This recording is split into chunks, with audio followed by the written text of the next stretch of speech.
Welcome back to Bust Picks, episode 76. I said I wasn't going to say the episode, but we did. We rolled it. My name is Dio. That is Donovan Behan. How we doing? And let's get into this week's episode. We are in week 10? 12? 11? We're heading to week 11. Week 11. The NFL season, a lot has happened. The Colts are the number one seed. The Ravens are fighting to get in the playoffs. We're just outside right now. I think we are one back from the Steelers with their big loss. Yeah, I mean, so we're right there on the bubble. Division's crazy. Joe Burrow might be coming back apparently. Openly has said though it is completely going to be determined if their playoff chances are going to be there or not. I'm going to throw in my question of the day now for you, real quick. What is the division that you expect the most mayhem to be, and why is it the AFC North? I mean, the AFC North will get wild. Do you think I'm still expecting the NFC North to be a car crash ending? Yeah, I mean, it's being set up to, like, the Vikings probably aren't going to win it, but they're, like, set up to spoil any single play. Like, they play the Bears this week. The Bears could lose to the Vikings, and then, like, that could set a whole thing down. Are the Packers real? Their biggest offensive weapons are banged up, and the Detroit Lions are the Detroit Lions from now. They're real, so it's a really interesting division. I think the AFC South still has some eyes down there. I think the Jaguars, Texans are coming back alive a little bit. I mean, Davis Mills looked good, nice. Stanford. Don, let's go to the fact of the day. Fact of the day. Big news. We're not going to really talk about New York too much this week, so I thought I'd hit on it here. Brian Daboll now becomes the third Giants head coach since 2019 to be fired after losing a game in Chicago. What? Yeah. In 2019, Schumer got fired. Doug Schumer got fired from being the Giants head coach after a loss in Chicago. 2021, Judge got fired. Joe Judge? Joe Judge got fired after losing in Chicago, and now Brian Daboll got fired after losing in Chicago. The Bears kill head coaches? The Bears kill Giants head coaches. Oh, my gosh. So I think now we need to have a league-wide rule. If you have back-to-back losing seasons as a head coach, and you go and lose in Chicago, you have to get fired. You have to get fired. I agree. Like we'll call it the Giants rule, and it'll be great. Speaking about the Giants, let's get into Bust of the Week. My Bust of the Week is actually Brian Daboll and the Giants organization. No one's been a bigger Brian Daboll fan than me. Yeah. I've been saying I think he's a good head coach, and I think he's been put in a really bad situation. I'm now at the point where let him go. Let him free. Yeah. I think it's a applicable split, but Brian Daboll's clearly shown that he's not good enough to be a head coach right now in the league. I think if he goes to being a really good offensive coordinator somewhere out there or being a quarterback's coach right away, I think it'll help a team out. But for my Bust of the Week, it's got to go to him. Blowing that lead, even though he was with Russell Wilson. I don't blame it on Russ. I think it is how they treated Jackson Dart. I had a couple stats on that. Yeah. With Jackson Dart, since he started taking over being a starting quarterback. Yeah. Evaluated for concussion now 4 times this season, including the one he currently has. Correct. Yeah. Has taken 75 hits on the season. Leads all quarterbacks with 25 designed runs, even though he didn't start until week 4. And also has had hamstring and ankle injuries pop up during this run. Do you think that's coaching missteps because Brian Daboll was just trying to get the most out of He's just trying to get the most, I think. Yeah. And then that plus Cam Scadaboo's injury. I think the ownership is like, you're going to destroy these kids. Yeah, we have a promising young draft class. Over the past 2 years, we've been building something. And you've injured both of them in the same within back-to-back weeks almost. There's a lot of we before the show we were like talking about ideas for who could be the head coach. 2 weeks. I think we are still a little too early. There's not a ton of beautiful head coaching candidates. No, there's a lot of filler. I think Cliff Kingsbury would be kind of fun here, though. He gets stay in division, gets a young coach, or gets a young quarterback with him that he can develop with, that he coached with at USC a little. Yeah, it worked with Kyler for the first few years, that just air it out to a number 1 receiver. Yeah, maybe get like a really good D coordinator. Yeah, that could balance well. I know McCarthy is odds-on favorite right now. Yeah. Because, I mean, he's a steady hand. He's not sexy, but he's like the worst Band-Aid ever, though. He's more of a culture pick than I think of anything. He's going to go in and just set the tone for a locker room. He's not creative. Yeah. He's not going to, like, I don't want him play calling. I want him to do is just keep vibes. That's all he needs to do. What's your bust of the week? My bust of the week is going to be the Cleveland Browns. I have to take the shot while I can. Yeah. Since 1950, teams who have not turned the ball over and have held opponents to 175 yards or less are 255-0 until the Browns play the Jets this week. They do statistical magic. It is crazy that they've now broken a record that has stood for 75 years, and they're still finding ways to dig this out. They're the best. Dude, 255-1 now. Dylan Gabriel looks bad. Like he is spiking 3-yard passes to Jerry Jeudy. Do you think we're ever going to get Shador? Or do you think they're just like, let's just lose these games? I think they're fully losing these games. Yeah. But I think we'll get. I think we'll just get Shador last 2 games. I'm also laughing at the Jets a little bit here because you've just now opened the door for someone else to go get a good quarterback instead of you. They don't care about that. They're trying to establish good culture. They have a ton of picks. They can go get whatever quarterback they want with the amount of picks they have. Oh, they could go up and get anybody. But Cleveland, that was your game to win. Yeah. You dominated all but special teams, and take it from somebody who's watched a lot of Phillip Rivers tape in his lifetime. Special teams matter. Figure that out. Big part of the game. Actually, a third of it. A lot of people don't know that. Yeah. It's a big, important piece. Let's get into Hall of Famer of the week. Mine's very easy. It's the best player in the NFL right now. It's Jonathan Taylor. He is amazing. Every single time he touches the ball, I'm like, well, that could be a touchdown. Yeah. He's as hot as hot can be, and going into the bye week, he leads the NFL in all-purpose yards and rushing yards and touchdowns. He's amazing. MVP. Let's get it going. Hall of Famer of the week. Mine, I was looking at originally at another Colt, Daniel Jones, just for the bloody mouth moment alone. The bloody mouth moment was awesome. Like looking like Joker walking out on the field is crazy. He won some kudo points for me. I was like, game. Oh, you are hard. I completely forgot you had that game. Yeah. Sometimes I want to throw it to Tyler Shook. Awesome performance. No one expected anything from him, and the fact that you went and pounced on it, I know it's a lot on the defense for shutting down Rico Dowdle, but I mean, division very clean game. You came out and looked like a starter. This is what I wanted to see out of any young quarterback out of that team. He's 26. I mean, he's older than Bo Nix. He's older than Bo Nix somehow. But this is what we wanted to see. This was the hope, and I like that he's taking that big step. They beat a red-hot Panthers team that just came off of 3 wins. One of them being, did they beat Buffalo? They did not beat Buffalo. They got smashed by Buffalo, like 42-6. Who's Carolina's big upset? Green Bay. Green Bay. They beat Green Bay. Yeah, it was one of the North. It was one of the snow teams. Shout out to the Panthers. They're a really fun team to watch, but they're sometimes last week they were really terrible. Chris Olave had a big game. Who's the tight end for the Juwan Saints? Johnson. Juwan Johnson had a big game. Honestly, Alvin Kamara had over 100 all-purpose yards. Yeah, it was a really, really fun game. Turn the clock back, and doing that without Shaheed. Yeah. That's the interesting spot. Like, the whole narrative was this team was going to die without him, and they proved it wrong, led by their captain. It was a good time to see. NFL's awesome. You can never really predict what's going to happen. That's why this next segment, we're going to try to predict what's going to happen. It's time for Play Ball, where we take our 8 favorite games and make our bets. Don, let's start with the Thursday night football game. It is Jets versus Patriots. The Patriots, the hottest team in the league. They're on the current longest streak of wins right now. Yeah. Drake May leading MVP conversation at the moment. Right now, yeah. And on most betting sites, he's the number 1 odds-on favorite. Him, Mahomes, Jonathan Taylor, those are the top 3 right now. Stafford needs to be in that conversation. Stafford should be the conversation. He's elite. This fun fact, first time he's ever had a positive record, or even in his career. Yeah. He's finally at 100. He's dug his way out of those bad Detroit teams. Yeah, he's probably going to lose against Seattle. We'll see later in that segment. But,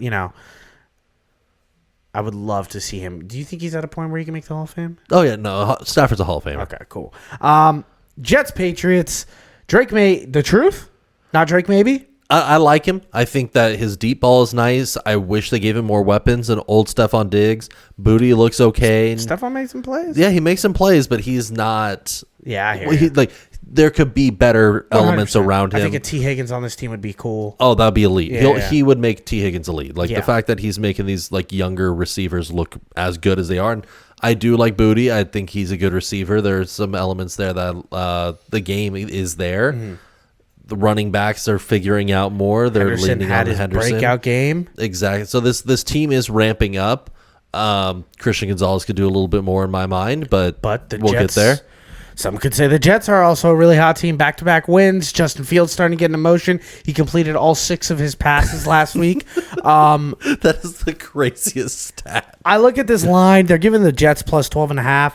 I'm a sucker for this Jets team. I've never been more of a Justin Fields fan than I have been in the last few weeks. Sure. 12.5 points is a lot, and I hate the Patriots. It's a really easy bet for me. For me, I'm taking 12.5 as well, but more. That's a lot of points to lay on a divisional game. On a short week. I think Jets are riding high. I do not want to bet against the Patriots winning this game. I think that they find a way. Yeah. I just think it gets a little hairy. Like, they win by 10. They win comfortably by 10. Yeah. But I don't think this is going to be a blowout by that standard. I think Patriots just control it, and Jets do enough on the defensive side of the ball just to limit opportunities. Yeah, I think when you look at the Jets defense, though, you're like, all right, there's clear holes because they shipped everybody out. But they played better without it. Yeah. They figured they were able to rally and figure something out for this team. Trey Tucker was the only running back this whole year to rush for over 50 yards against the Patriots this year. I think Brees will get over 50 yards this year, but I think it's going to be on like 35 carries. Do you want to bet that prop with me this I would bet that prop, cool. But I just think they're going to force feed Brees the ball more than anything. All right, so we both have Jets plus 12.5, and we're going to take Brees Hall over rushing yards. Let's do it. Cool. Let's take the Commanders versus the Dolphins, the Sunday morning Spain game. It's our first game in Spain or second game in Spain? I want to say second. Okay. Either way, this game, last week, Falcons, Colts, I was up. I was ready to go. I came in the living room. You were watching Colts. Yeah, you were locked in. I'm taking a nap through this game. I'm gonna wake up in the fourth quarter around like 8:30. I'm gonna wake up and I'm gonna turn it on and be like, oh, okay, 7-6. I didn't miss much. I think this game could get weird in a couple different ways. We know most of the time off U.S. soil it does get low scoring. There are some tricky elements to traveling. My mind right now. For me, I think the big step for me is I think the Commanders are going to cover the 2 points that are being laid right now. Do you think they can win? I think they can upset this team. Dolphins, I know they're coming off their big win. Biggest win of the season. I think they treated that as their Super Bowl. I don't know if you saw how they were partying afterwards. In the equipment cards. Josh Allen's their daddy. And they spanked him. Yeah. McDaniels going to the Buffalo bar to go talk trash afterwards. It's awesome. Like, I don't think this team is ready to recover on a short week's notice. Or they have all the momentum. I don't know if they have. I don't know if the Dolphins could be considered a momentum team. On the flip side, Commanders, I think they were playing well for the most part this last week until I think they got rattled. You saw Amon. I don't know if you've seen the videos of Amon-Ra throwing the first punch and then Payne coming back afterwards. Clearly got in their head. Clearly just went full tilt. I think this team, if they have any respect for Dan Quinn as a head coach, they come together and they rally hard after losing their cool last week. I disagree with you on this game. I think not only Dolphins covering isn't my bet, but I do think the Dolphins win. I don't think Dan Quinn comes back from Spain. Okay. I think he might be let go this week. That defense is one of the worst defenses in the league. That's his job. Yes. Yeah, that's a rough one. While he runs the team, but he is the defensive coordinator. Meanwhile, Cliff Kingsbury runs the offense. That's kind of how the Commanders are run. The Commanders, oldest defense in the league. It looks like they're going to kind of do a quick rebuild. How do you do that? Cut Dan Quinn quick. I'm taking the under in this game. It's 47.5. I think it's going to be a low-scoring game. Yeah, I completely agree there. One thing I am going to wait to see if there's a prop on this on how many Marcus Mariota pointless jumps we get. Oh, I wish we could bet like 7. Like, I think at least 3. He's been doing 1 a week, but this feels like a week he does 2 or 3. Pointless jumps by Marcus Mariota. He's trying to just show you that he still has some athleticism. He does, and I root for the guy. He's a nice guy off the field. Like But every time you talk about an athlete like that, like he clearly has some athleticism. He is a good backup for the league. I don't know if he is anymore. I've been watching him for the past few weeks, and I'm like, Sure, he runs a good RPO, but that's about it. Like when he's dropping back and needs to convert a 3rd and 12. No, he doesn't have the arm for 3rd and 12. But within 5 to 7 yards, that's fine. Would you rather have Jacoby Brissett? I'd rather have Jacoby Brissett. But I think if you have an elite defense, I would take Mariota for the price for the pay cut. JJ McCarthy or Carson Wentz? I think JJ McCarthy is a starter. We'll discuss that later. Wentz, no, I would rather Mariota over Wentz. All right, I'm taking the under 47.5. Don, you're taking to cover Commanders plus two. And I'm also taking a money line on the side as well, but ladder bet that. Gotcha. Let's go into the Buccaneers versus Bills. This is a huge game. I think the Bills and Buccaneers both coming off losses that maybe they were a little expecting to win. But then giving the Buccaneers plus 5.5 feels crazy. It feels like the rattiest game ever. Mm-hmm. Like they want me to pick it so that way they know they can take my money, and guess what? They're going to take it. I'm taking the plus 5.5. I love what the Buccaneers are going to end up doing. I know that they're still a little banged up. Baker Mayfield off a loss. He's a very good quarterback with this Buccaneers team. Yeah, no, he is. Like the team rallies very, very well since Baker took over. Now, are there some emotional incentives? I kind of want the Bills to start sucking so that way certain things can break my way. Sure, maybe. Sure. But I do want the Bucs to win this game plus 5.5. For me, I'm taking the over. It's at 50.5. Neither of these defenses can stop much. Yeah. We've seen the Bills defense could get ran up on them. They don't have a good secondary whatsoever. They're 28th in run defense. Yeah, they're one of the worst teams in run defense. I know Bucky's not coming back. This is going to be a heavy Rashad White week. Trey Tucker is who they're using in between the tackles, and Rashad White's like the third down. And it worked. Sean Tucker's getting out there. Yeah. Sean Tucker? Sean Tucker. Not Trey Tucker. Trey Tucker's the receiver on Raiders. Yeah. Sean Tucker's doing well there. I think this is just going to be Baker's going to score. It's going to be on Josh Allen to keep up. They did talk last week that their big goal in that Dolphins game was to feature Keon Coleman more. Yeah. I think they doubled down on it, but they just are going to spread the ball out a lot better. Yeah, I think they lost Dalton Schultz, right? So it's a Kincaid. Dalton Kincaid, so it's a Knox game. Yeah, Knox is going to go for at least 40. I'm actually going to take sneaky Knox touchdown. I like it. I love it. Yeah. Every time Kincaid's out, Knox turns it on. Yeah, there's always games where there's always like one in every 5 games where you're like, oh, yeah, Knox scored 2 touchdowns. That's why he was the number one for the while. I'm really excited for this game. I might even take the over. I think it's going to be a fun game. This is going to be fireworks. Yeah. Let's go into the Chargers-Jaguars, both teams that are fighting for that wild card spot, maybe even to come up and win their division. The Chargers in this weird spot where they're injured, but they're able to win games, and the Jaguars coming off of one of the most embarrassing losses I've seen in Jaguars history in a while. They Jaguared hard. Jaguared the hardest. Don, where do you stand with Trevor Lawrence? I mean, he's clearly still starting capable. Like, the team needs to figure a lot out. I think Parker Washington needs to be treated as the number one. Yeah. Brian Thomas might be dead. Disappeared on us. I don't know what's going on there. Jacoby Myers is going to be a welcome addition to this offense once he gets rolling more than the short week he had to learn the team. Travis Hunter is undergoing season-ending knee surgery. Such a shame. We knew that they were going to mess him up somehow, and they clearly did. I just didn't think it was going to be this fast. This was crazy quick. I don't feel like we got enough of him on defense. No, not really. He should be defense first and figure out the offense second. Yeah, I find it crazy that they're like, no, he's a receiver and then a DB. And I'm like, I feel like he's a DB and then a receiver. Yeah. But what do I know? I've just been watching football for a while. I don't know, dude. Yeah, this game is kind of gross. They have the line set at 3.5. Yeah, this feels like a trap to me. And let me walk through why. So this is Chargers are coming off a massive win. Huge win. Shut out the Steelers. Yeah. Made people start calling for Aaron Rodgers' retirement again. Like, that was just you in our living room. No, that's I was the entire game, but I've been saying that for the last 4 years. And I'll double down on that. Hall of Famer, yes. First ballot, 100%. He doesn't have it anymore. Is he a first ballot? 100%? I mean, the more he plays, he's going to Russell Wilson this at this point. What if he makes the playoffs? If he makes the playoffs and has to win a game, I don't care if he makes the playoffs. That means nothing. Okay. Like, that's great that you did. With the highest paid defense in the league, you got to do something. But anyway, we're talking Jaguars. I think with the Chargers shutting out that team, going on a little bit of a run, I expected more points to be like this. Line opened at 2.5. It has moved to 3.5 because so many people were taking the Chargers.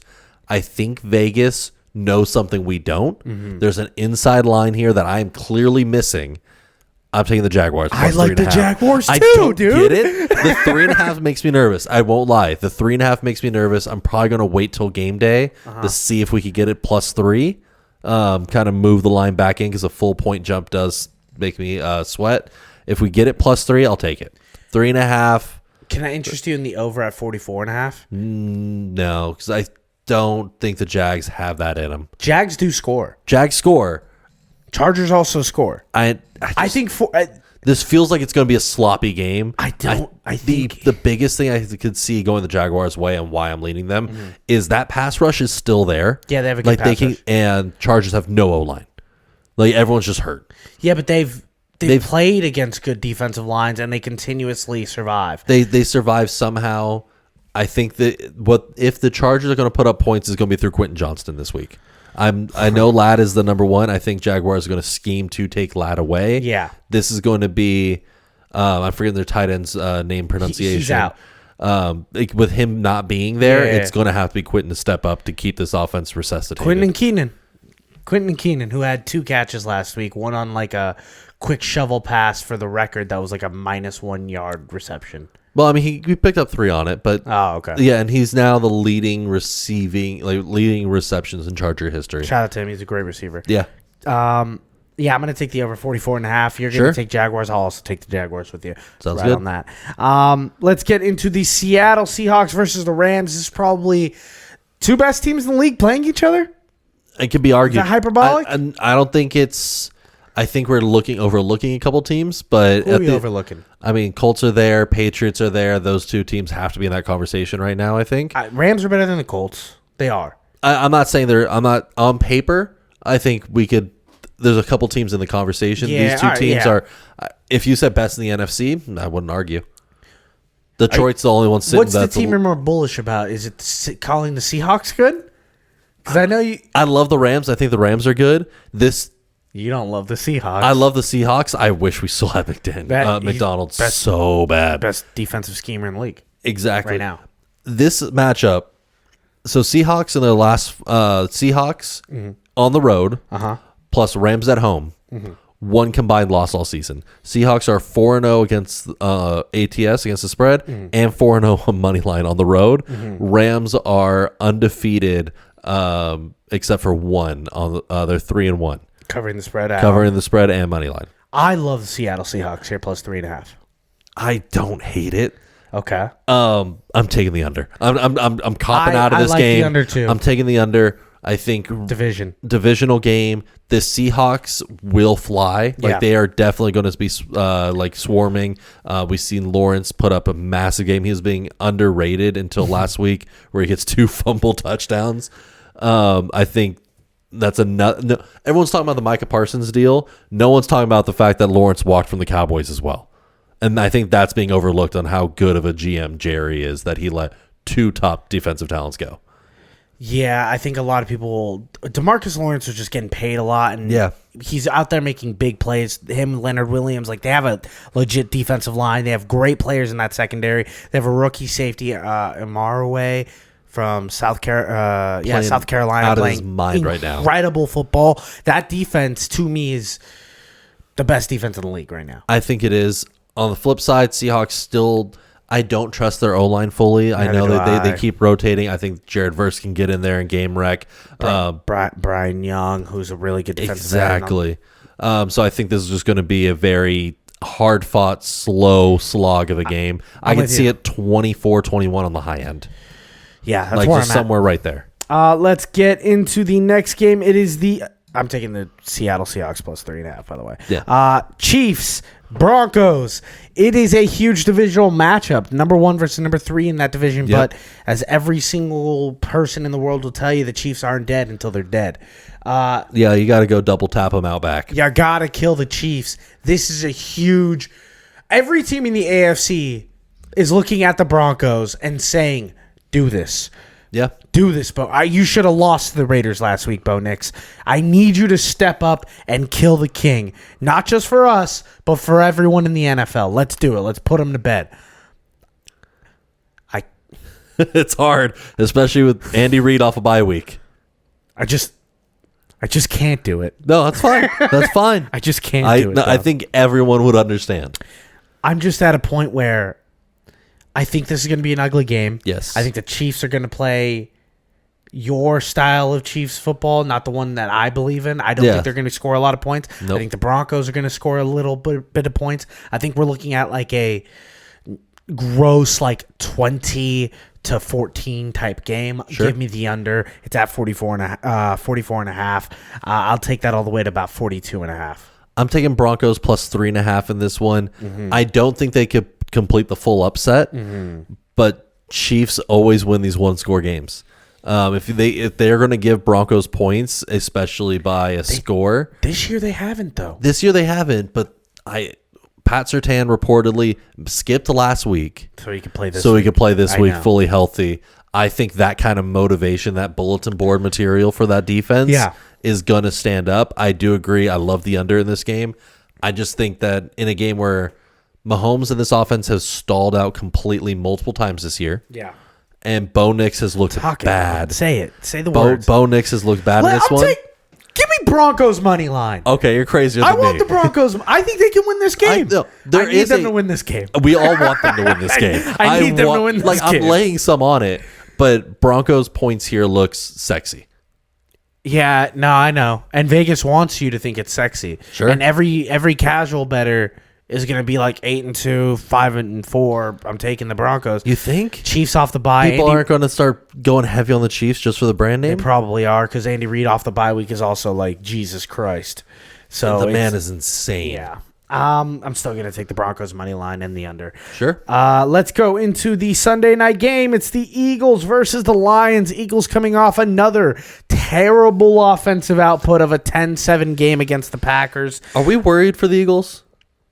Like, genuinely. No, there was all the conversation that A.J. Brown might be traded because he's been, unhappy with how the offense have been. Saquon has been dinged up and looking rough. If you made me draw a map of my top 5 Super Bowl contenders, the list would be this: Rams, Seahawks, Eagles, Lions, Colts. That's it.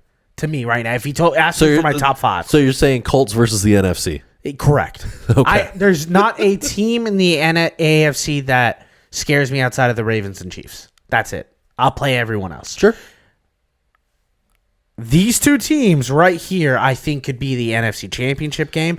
I'm not worried about the Eagles. Why? Because they keep winning. Yeah, they figured it out. The second they are playing bad and they're losing games, then I'll be worried. I think this Eagles defense is incredible still. I believe in Jalen Hurts to be a top 10 quarterback. I believe he's a top 5, but he's not playing like that right now. Sure. And on the other side, the Lions score relentlessly. Yes. They put their foot on your neck. They're incredible. David Montgomery somehow officially the featured number 2 back because Jahmyr Gibbs is so damn good. Yeah. That, you have to give him the ball. As good as David Montgomery is, they're like, but, dude, we got to give this guy the ball. That's how incredible he is. You look all across that Lions team, they're kind of healthy, relatively, compared to the rest of the league. I love this Lions team. I also love the over, 47.5. I think this Eagles offense is going to come back to life. So this line has come down. Mm-hmm. It opened at 49.5. Yeah. So it has been trickling down. I like the over. If there's ever going to be a week Philly's offense wakes up, it's against this bad Detroit defense. It has to be against this. Yeah. Because this is for home field advantage, I think. Mm-hmm. Yes, you have the Rams and Seahawks, but if there's any way for the Eagles to control their destiny. That division cannibalizes itself a little bit too much because there are so many good teams in that division. But if the Eagles lose this game, they're sitting real close to them. And then Lions take that advanced step up. Yeah. I think if the Eagles can win this game, they're probably going to have first seed. Exactly. So they need to come out firing. Hurts needs to be playing elite ball because we know the Lions will drop 20 minimum. There's just no way that this offense does not be able to do that. I love Jamison Williams for a touchdown in this one. He already scored though. He already scored, but the Eagles like to take away a number 1. Uh-huh. They're going to have their linebackers coming in hard on Amon-Ra over the middle. If there's going to be a breakout, kind of Goff is able to roll out and find someone deep. This is going to be a fun game. I also want to take Laporta for a tutty in this one. Actually really like Laporta. I was going to say Laporta's kind of the guy I've been eyeing. I also like Devonta Smith touchdown. It feels like Devonta Smith has become the number one on this team.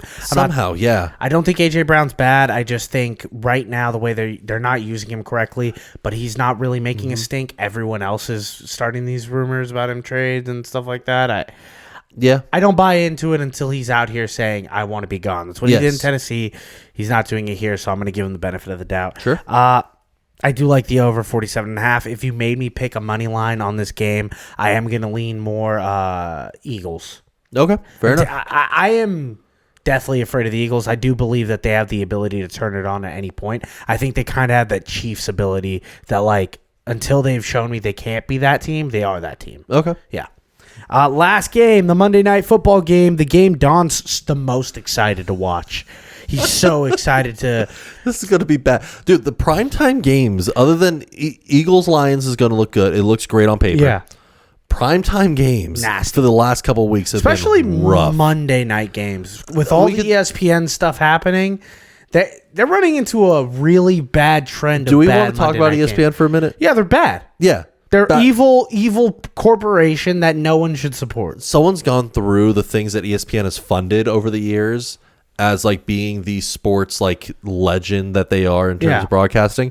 You know, they came out with the ESPN phone for a while. Yeah, and you could buy a phone so that way you can get like direct updates for what's happening in sports. And that failed within a few months. It should have. It's an ESPN phone, Don. It was terrible. They couldn't conceive of an app. Like or a website. Nothing. Yeah. The ESPN Zone, which was just sports themed Dave and Buster's. They're the only company in the world to not have a successful gambling company. It doesn't make sense. It's literally a money printer, and they couldn't figure it out. So now they're like, all right, well, let's just put all of our sports on one streaming app. Say it's $40, and they're expecting everyone to go pay for it. Well, I'm sorry to tell you this. No one wants to. Pat McAfee on their own channel has come out saying don't do it. If that guy's trying to get out of his contract because he gets automatic money. Well, I mean, not only I think he sees it's a sinking ship. Yeah, I mean the ship is sinking. Lucky for us, we are pirates now. And then on top of that, Stephen A. Smith is now running AI ads on there for a solitaire game. Yeah, I really do think it's a bad network. You can point to a correlation of the fall of ESPN and the arrival of Stephen A. Smith. There is definitely some correlation there. The part that made me feel the slimiest was they had Scott Van Pelt and his co-host run an ad basically to asking everyone, hey, sign this petition so Google through YouTube TV has to pay us more money to put our stuff back on their site. I didn't know they did that. Yeah, that just made me feel disgusting. Disavow. I like Scott Van Pelt too. And you know he's just toeing the company line, but come on. Let's go into the last game, the Cowboys versus Raiders. This is our long opening way of saying this game sucks. I don't want to watch it's behind a paywall. And I'm happy it's behind a paywall. I'm taking the under and not watching it. It's 50.5. There's no way in hell the Raiders score more than 20 points. No, I think the 50 is going to be Dak will show up off a bye week and say, hey, can I be in the MVP conversation, please? No, there's too many people in the MVP conversation for him to even get in. No, but this is Dak trying to convince everyone, hey, I'm still elite. So you think the 50... Don, if they're going to score 50, Cowboys are putting up 35. I would take this line at 45.5. Yeah, fair enough. Yeah, I'm probably going to take 5 points off. I'm taking Cowboys -3. I don't know how this line is sitting as tight as it is. It makes no sense to me. The Raiders have played the worst football I've seen in the past 2 weeks. Oh, it looks awful. Yeah. And if Vegas is telling us... Tom, we're forgetting the Dallas Cowboys defense is bad. No, Dallas Cowboys defense is booty. But if they're telling us this is going to be a shootout, 50.5 is the line. One of the highest lines this week. I think it is the highest line, or tied for the highest at least. If they're saying that and their point spread is 3, they're saying this is a shootout. Yeah. That's what Vegas is implying. If they're going to shoot out, Dak out more bullets. Yeah. You think CeeDee, you think Pickens, you think Ferguson ain't going to eat? We had to take Brock Bowers' touchdown, right? Yeah, you have to take Brock Bowers touchdown. I'm taking CD touchdown. I'm taking Pickens touchdown. I'm taking Ferguson. Damn, it sounds like you love the over. It sounds like you love the over. I love the Cowboys in this. I don't care about the over. I think Raiders cannot figure out their wide receivers right now. Mm-hmm. I think it is a Mayer, Brock Bowers kind of, that's their offense. Yeah. Dak's going to feed people. And that's what I'm going to bet. Dealing. I just think they're going to get ahead really quickly and just kind of like go through the coast to the end. Yeah. Let's get into our pick of the week before we end the show. We're going to give you our favorite pick of the week. My favorite pick is kind of nasty, but I need you to lock in with me. Okay. What if I told you there's a 6-3 team that is playing a team that's under 500 and is an underdog? You're getting plus money on them, and they're 6-3. Okay. This team is the Chicago Bears. They're playing the Vikings. And I hate you. I know. It's a little nasty, but plus 130 against a divisional opponent. If you want to take the point, sure, you're getting 3.5. I think they're going to win this game outright. Sure. A lot of people out here are saying Bears aren't even that good. You know who's not that good? The Vikings. You know who's really not that good? J.J. McCarthy. I'm just going to zoom in so you can see this real quick. Oh, my God. Don, what's your pick of the week? I like Minnesota here. I had the pivot depending because my pivot in the back of my pocket is I really think Carolina does upset against Atlanta. I'm more just thinking because Atlanta's traveling back from Germany right now. Bet the travel and fatigue on a short week. But bounce back spot for the Panthers. And it's a good bounce back. But no, I think Minnesota's defense is what carries them in this game. Justin Jefferson very clearly and has been nationally called out for taking plays off last week. He did not put in a whole lot of effort. Did you watch J.J. McCarthy play football? No, J.J. looked rough. Justin Jefferson taking plays off. I think this is put up or shut up on his demeanor for the team and for JJ. Yeah. Hey, you got called out, you got checked, you go out and ball out this week, everyone forgets about it. JJ's forgiven. JJ forgives JJ. I don't think there's a world where I think JJ really doesn't like the other JJ, and I think it's going to become a problem. It's possible. Yeah. But this is going to be the put up or shut up week for me on that. So my pick of the week is the Bears money line, and Don's is the Vikings to cover the spread. Yes. Thank you for listening to another episode of Bust Picks. My name is Dio. That is Don. And remember, pray for the parlay.